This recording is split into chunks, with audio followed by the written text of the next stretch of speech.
ভালো মেয়ে ঠিক কাকে বলে জানো? ভালো ছেলে মানে কি?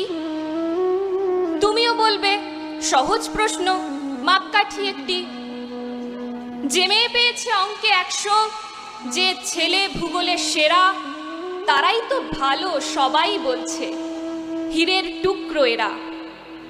কাগজে ওদের ছবি ছাপা হয়, টিভিতে দেখায় মুখ। ওদের জন্য আমারও তো ভাই আনন্দে ভরে বুক।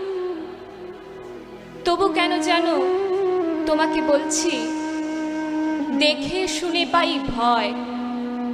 শুধু এত এত নম্বর পেলে ভালো ছেলে মেয়ে হয়?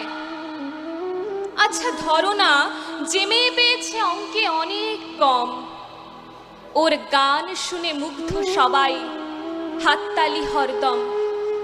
ওই যে ছেলেটা পাশ করে গেছে এবারেও টেনে টুনে, বলতে কি ভাই আমরা অবাক ওর আবৃত্তি শুনে। নাটকেও ওর নেশা আছে খুব, পরের বিপদে ছোটে। পাড়ার তিন্নি বাংলায় নাকি 30 পেয়েছে মোটে, কিন্তু মেয়েটা খেলাধুলোতে 10 খানা গায়ে নামি। সত্যি বলো তো, তুমিও বলবে ওরা নয় কেউ দামি?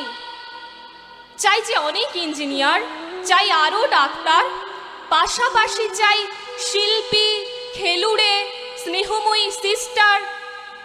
কম নম্বর পাওয়া ছেলেটাই কারিগর বলে আজ দেশটা গড়তে ওরও হাতে দেখো কত দরকারি কাজ। পরের দুঃখে কাতর জেমে মুখটি করেছে কালো, কম নম্বর পেয়েছে বলে কি বলবে না ওকে ভালো? অভাবের টানে কলেজে পড়েনি, ছোট দরমার বাড়ি, তবুও ছেলেটা বাবা মাকে দেখে, ভাড়াতে চালায় গাড়ি। তাই বলছি কি, শুধু নম্বরে হয় নাকি মাপকাঠি? ভালো ছেলে মেয়ে বলতে কি ভাই, মানুষ চাইছি খাঁটি।